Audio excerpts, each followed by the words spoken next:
Foxian, sekarang Nafis, Fania, dan saya sedang berada di restoran Ron Gastrobar Indonesia. Kita akan membuat liputan dari chef Indonesia terhebat di Belanda. Mari.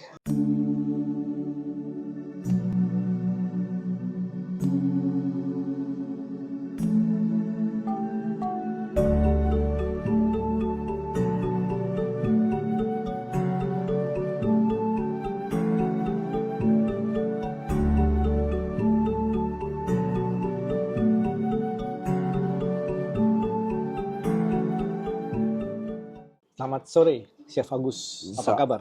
Baik, kabar sibuk mau Desember, mau Natalan. Kita di mana nih ngomong-ngomong, Pak? Kita di tempat yang baru dari Ron Gastrobar Indonesia Group. Yang satu kita ada di Oudekerk, ada Amstel. Yang satu lagi di Laren. Bapak juga pernah mampir ke sana. Yang ketiga sekarang ini baru sekitar 2 bulan kita buka di Bloemendaal. Jadi Chef Agus tuh perjalanan karirnya cukup panjang ya. Hampir 30 tahun. Hampir 30 tahun. Nah, Pak Agus tuh selama 30 tahun itu akhirnya menemukan moto Make Indonesian Food Sexy. Ya. Kapan itu menemukan itu, Pak? Cita-cita saya dulu, dari awal, lebih 25 tahun yang lalu, itu cita saya itu cuma satu. Masakan Indonesia itu dihargain sama masyarakat luas Eropa lah, masakan Eropa. Karena di sini kan yang dilihat cuma masakan Itali, masakan Prancis. Tapi masakan Indonesia itu suka dianggap, Indonesia itu murah, gampang gitu. Padahal sebenarnya Indonesia itu lebih kompleks menurut saya gitu. Terus juga kalau dibanding dengan masakan Thailand, masakan Indonesia itu lebih variasinya lebih banyak gitu. Makanya di situ saya cita-cita masakan Indonesia itu harus dihargain karena saking banyaknya macamnya, saking banyak rasanya gitu. Nah, Pak Agus kesini tuh saya baca tahun 98-an, Pak ya? 96. 97 masuk Spanusube. Ya. Waktu itu Pak Agus pasti melihat restoran Cina, Chinese Indies. Ya, waktu itu waktu pertama datang saya ke sini, saya itu makanan banyak udah ada makanan Indonesia. Iya. Waktu itu kalau nggak pertama saya makan itu di restoran Sukasari yang di Dam. Ya, di Amsterdam. Amsterdam itu. Dulu sekarang udah nggak ada lagi. Terus saya juga makan di Sampuna waktu itu. Langka ya? Terus pernah diajak sama teman istri saya juga restoran yang terkenal dengan rendangnya di Amsterdam South itu namanya Mama Den. Oke. Itu waktu itu. Saya ini berarti bahasa Indonesia udah banyak. Waktu itu saya belum mengerti mau masuk ke Horeca gitu di sini. Nah, waktu di Spanusube itu Anda katakanlah memupuk karir pertama di situ dari tukang cuci. Cuci semua apa-apa gitu itu terus kedua lagi satu mengenal semua itu udah gitu di Spanusube itu masih dulu sistemnya masih operation gitu. Kita masuk jam 9, jam 2 sampai jam 2 istirahat, jam 5 masuk lagi. Karena saya tinggal di Amsterdam, saya nggak bisa pulang ke Amsterdam coba. Akhirnya kerja terus sana seharian itu. Tapi di sisi lain saya belajar hardworking, disiplin itu dari situ. Dari Spanusube panjang lagi tuh. Panjang lagi gitu. Tuh. Waktu itu udah Spanusube sampai kebetulan tahun saya masuk 97, 98 dapat Michelin Star. Itu Spanusube restoran Indonesia pertama di dunia sampai sekarang yang dapat Michelin Star. Dari 98 masuk, udah gitu habis berapa bulan, 4 bulan, 6 bulan, chefnya yang pegang itu sakit. Iya. Ya. Yang punya itu ngasih kepercayaan buat saya untuk memimpin. Dari situ saya belajar yang namanya gimana mimpin restoran, gimana disiplin buat pegawai yang lain semua, buat disiplin buat sendiri. Di situ saya banyak belajar banyak. Terus dari situ ke habis itu sekitar 8 tahun di Spanusube, saya pindah ke itu Blue Pepper di Amsterdam. Di Blue Pepper saya belajar sejenis fine dining waktu itu, karena Blue Pepper itu namanya restoran fine dining pertama di Amsterdam waktu itu. Nah, udah setahun yang punya Spanusube ngajak saya buka restoran di Hausen di Cucumas di Newport Hotel. Nah, di Newport Hotel saya belajar betul-betul jadi chef sendiri gitu. Terus bikin makanan sendiri, pokoknya nggak nggak disamain kayak spanduk Itu super walaupun kira-kira tahun 2000-an. 2003 2004 Iya, itu iya. ya. Berarti Itu. Ya itu. Nah itu saya juga belajar masalah mandiri, ya. masalah apa leadership. Terus juga saya belajar menghadapi tantangan di restoran dengan jalanin sendiri gitu. Dari situ baru ketemu Ron Blau. Nah, waktu itu restoran Blau kan terkenal di Amsterdam itu semua. Ron Blau sering makan gitu bilang. Sebelum itu saya minta jadi chef di habis 8 tahun, 8 tahun lebih, hampir 10 tahun saya waktu itu minta jadi di chef di restoran Oriental. Ron Kasoba Oriental. Tapi waktu itu saya nggak terlalu suka. Saya 2 minggu berhenti. Terus saya bilang sama Ron Blau, kenapa nggak bikin Ron Kasoba Indonesia konsep gitu. Ron Blau-nya nih nggak ada afinitas Ya. sama Indonesia. Istrinya orang Indonesia, istrinya keturunan Indonesia. Terus makanya Ya. dia setuju. Ya, ya. Ini di sini nggak ada cookbook ya, nggak ada buku resep. Jadi semua chef yang masak di Ron Gastrobar Indonesia tuh Enggak, kita ada standar Pak. Kita ada standar. Saya bikin resep semua, tapi saya dibikin 10% 20% spicy-nya ditinggiin. Karena apa coba?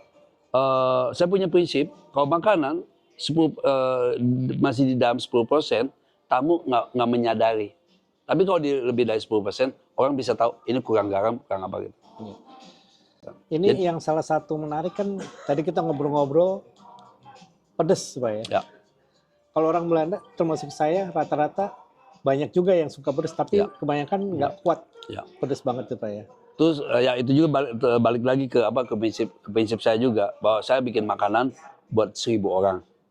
Bukan saya suka pedas, langsung saya coba bikin makanan pedas. Makanya di sini juga untuk kepedasan buat tamu-tamu di Belanda, saya dibikin standar tidak terlalu pedas. Tapi untuk menutupi orang yang suka pedas apa-apa, kita menyiapkan sambal bar, all you can eat sambal. Saya bikin 3 macam sambal, tapi sama juga saya bikin dengan paduan yang baru, karena semua kan di market di sini ada sama bajak, sama semuanya sama kan di supermarket. Tapi saya bikin sambal yang baru. Makanya saya di sini yang nggak pedas, saya bikin sambal tempe, tapi pakai spicy-nya kencur. Karena satu untuk memperkenalkan juga spicy-nya Indonesia, bahwa kencur itu rasanya apa gitu. Terus kedua lagi saya bikin pakai jeruk limau, Jadi rasa sambal rasanya jeruk limau, tapi kepedasannya itu menengah ke atas gitu. Terus yang ketiga saya bikin sambal dari stek anais sama sereh, itu yang paling pedas. Itu yang kita bilang not normal pedas, orang yang benar-benar suka pedas. Jadi orang tamu bisa tergantung tamunya sendiri untuk memilih mana sambal yang mereka suka. Nah, agak terakhir nih, kalau Pak Agus mesti menceritakan ke orang itu, yang khas Ron Gastrobar Indonesia apa? Saya biasa mengenal kita itu punya hal yang baru, modern, but back to basic. Nanti Bapak juga bisa coba kayak misalkan taco. Taco kan Indonesia nggak ada taco, tapi kita bikin taco dari wonton, tapi pakai ayam besisit Bali gitu. Berarti kan itu hal yang baru, tapi back to basic lagi. Terus kedua lagi kita ada bakwan kepiting. Di Indonesia kan ada bakwan sayur, bakwan ikan. Saya bikin bakwan dari kepiting. Tapi saya bikin sausnya itu dari sambal kuning sama dibikin sejenis mayones tapi pakai sambal kuning. Ya, tapi balik lagi rasa bakwannya tetap aja ada serehnya, jeruknya semua ada. Oke. Ini yang terakhir Pak Agus, ini kan perjalanan karir panjang. Ya. Ini katakanlah bisa dibilang ini puncaknya ya Pak ya? Masih belum. Belum. Oh itu yang saya mau tanya, apakah ada Himalaya lain yang saya saya pingin sekarang itu masakan Indonesia itu lebih menyebar kemana-mana gitu, seperti ke Jerman, ke Prancis atau kemana gitu, ke daerah Eropa lain gitu. Terus kedua lagi sekarang masakan Indonesia juga udah mulai dikenal, karena sekarang udah yang namanya sosial media, terus orang juga udah gampang pergi holiday ke Indonesia liburan ke Indonesia. Jadi sekarang mereka udah banyak orang udah mengenal Indonesia. Tapi kadang-kadang di negara yang lain belum ada restoran Indonesia. Jadi cita-cita saya juga menyebarkan masakan Indonesia di Eropa. Misalnya saya membantu UMKM-nya buka di Budapest misalkan. Terus kadang-kadang saya juga masak di Paris untuk memperkenalkan bahwa Indonesia itu bisa hal yang baru gitu, bukan sate gado-gado gitu. Kita juga bisa bikin masakan Indonesia itu bisa bikin seksi atau fancy gitu Pak.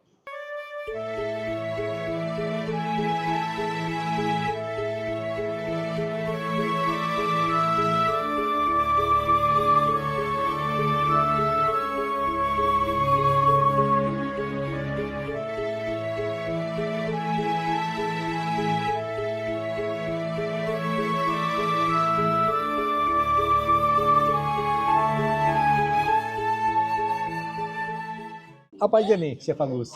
Ini kita sejenis street food di kita ya. Ini taco pakai wonton, pakai sweet sour kokoma, pakai ayam besisit Bali, pakai kencur mayo, sama cili mayo. Ini bakwan kepiting.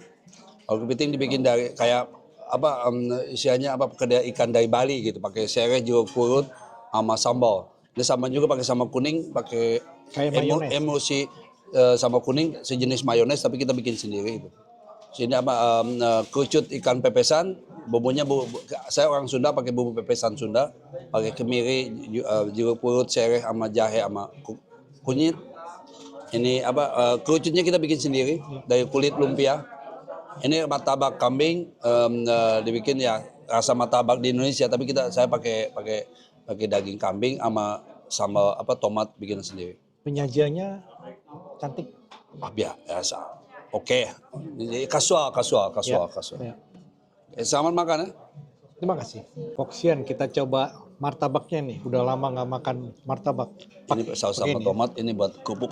Oh.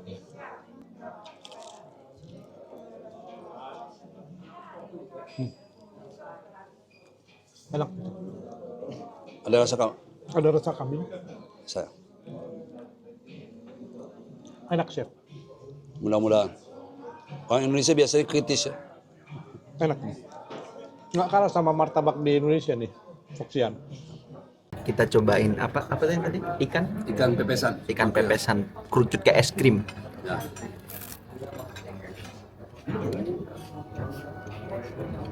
Pakai pepesan kan? Pokoknya kalau udah enak ngangguk aja. Coba review. Rasanya kencang banget. Flavor full of flavor. Kita cobain ini. Semua sembarang. Ini tadi namanya apa? Kedai bakwan itu kepiting. Bakwan kepiting, guys. Mari kita coba. Pertama dicocolin dulu sama saus mayones ya. Mayones mustard. Sama kuning. Gila, ini tadi aja udah nyobain 2 jenis, udah enak banget.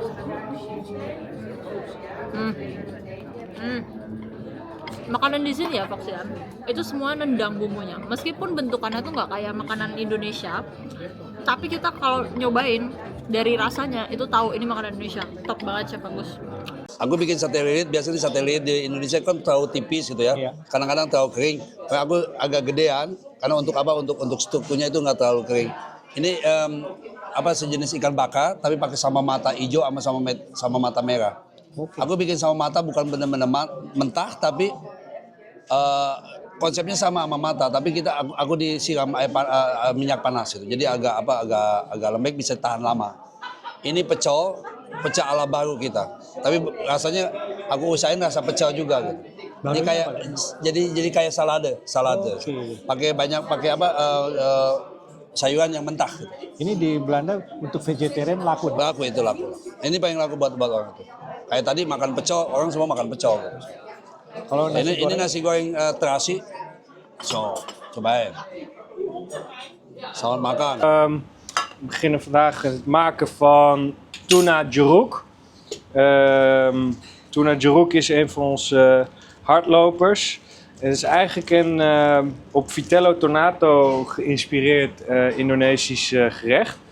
Het is dus een beetje fusion. We beginnen met een carpaccio van tonijn die wij hebben gemaakt. En daaroverheen gooien wij de tonijnmayonaise.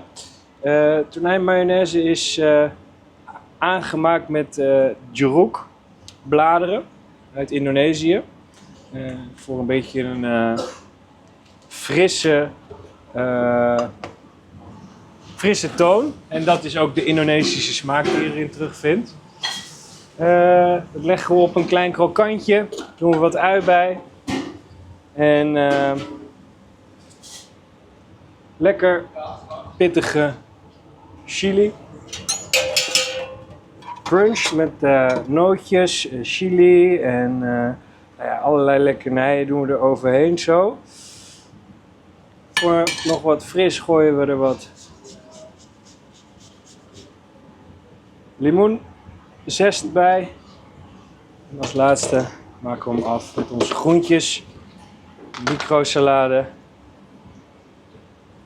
Zo.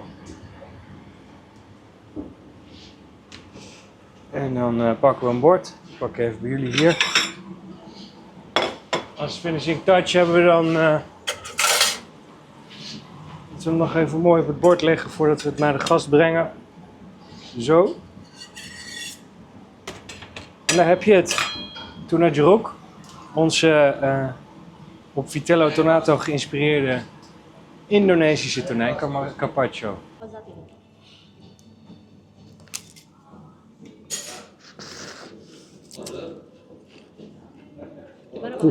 Luar biasa. Luar biasa ini. Dia rasanya otentik, tapi ada twistnya barat nih. Enak sekali. Tuna jeruk. Is uw naam Guido? U bent chef Guido. bij restaurant Ron Gastrobar Indonesia in Ja, Bloemendaal. sinds september. Ja. Ja. Sinds het Indonesië is. Ja. En hiervoor heeft u ook hier gewerkt. Ja, als souschef Ja. bij de C. Ander C. concept. Ja. Beetje hetzelfde concept als in Amsterdam. Ja. En nu sinds september Indonesië, net als in Laren en Oudekerk. Ja. En hoe is het? Is eerst Franse keuken en dan nu? Ja, wel internationaal, Ja. maar wel over het algemeen Frans inderdaad. Ja. Dus een hele omschakeling natuurlijk. Hele omschakeling. Ander concept. Wel een paar dagen ook natuurlijk gekeken in Oudekerk. Om te zien hoe de keuken werkt. Het is natuurlijk wel het voordeel voor ons hier dat het al draaide in andere restaurants. Ja. Dus je hoeft het te zien en dan te zorgen dat het hier op diezelfde manier liep. Maar ja, het hoeft natuurlijk niet een heel nieuw menu te maken of Nee. nieuwe dingen. Want in principe de basis is hetzelfde. Dus, maar ja, hele andere zaak, andere sfeer ook daardoor. Dus dat is wel heel leuk. Ook al is het hetzelfde menu, toch is het in Bloemendaal voelt het toch weer heel anders dan in Laren of in Oudekerk. Bent u hiervoor al bekend met de Indonesische keuken? Nou, ik hield er altijd wel van, maar het is niet dat ik daarvoor opgeleid ben. Nee. Nee, ja, ja. Het is Franse basis en de rijsttafel is natuurlijk traditioneel. Maar het leuke is wel dat à la carte kaart, die is eigenlijk wel heel modern. Dus dat is ook meteen wel de kracht denk ik van hier. Dat ja, de rijsttafel is wat mensen ervan verwachten en de à la carte kaart is heel verrassend. Dus dat is wel heel leuk. En hoe vindt u dat het gaat tot dusver? Nou, we zijn nu heel trots op hoe het gaat. Natuurlijk best wel een omschakeling om nieuwe concepten te leren.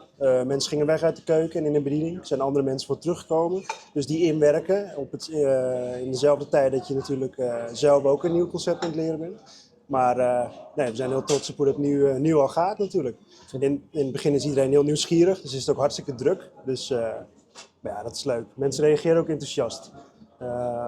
Past ook goed bij hier, denk ik, bij deze plek. Vindt u dat leuk om te doen? Of, Ja, heel leuk. Moet dat nou? Ja, zeker. Dus we hebben ook veel hulp gehad van andere Indonesische restaurants. Agos is hier veel om onze recepturen te leren. En de smaak en wat de filosofie is van de gerechten en bedenken. Dus het gaat vaak natuurlijk om de balans van de smaak en waarom iets op een bepaalde manier hoort. Want de boemboes en de dingen, voor ons in het begin leek het allemaal op elkaar. Alleen er zit natuurlijk een gedachte achter dat het zorgt voor een hele andere smaak. Dus dat is wel heel leuk om te leren. Het is ook meteen voor ons heel leerzaam en verfrissend om nieuwe dingen weer te leren. Als u kort moet uitleggen, wat is het voornaamste verschil tussen een Franse en een Indonesische keuken? Frans is misschien wat technischer, zoals de patisserie en de technieken zijn misschien qua receptuur wat lastiger. En ik denk misschien Indonesisch in de balans van de smaak, wat het vaak wel maakt. Het is ogenschijnlijk zijn het wat grovere dingen vaak, met de rijsttafel bijvoorbeeld. Maar de nuance zit hem vaak wel in de smaak en in balans tussen de specerijen en ook weer anders mee omgaan natuurlijk. Wat doet het in een gerecht en wat is de bedoeling en hoe ga je daarmee om? En niet wat is te veel of te weinig en wat is uiteindelijk ook wat je zoekt. Ik vind zelf het leuke van de Indonesische keuken is dat er is niks op de kaart wat saai is. Alles wat je proeft, dat heeft power. Of denk je van, oh, dat is... Het is nooit dat je denkt, oh, dat is flauw of vlak. Of, vond dit niet zo veelzeggend. Of, Dus dat is wel heel leuk. Laatste vraag, wat vindt u zelf lekker van het Indonesische? Ja, de rendang natuurlijk. De rendang, is de oké. favoriet. Ja, Oké, zeker. ja. Mals rendang? Sorry?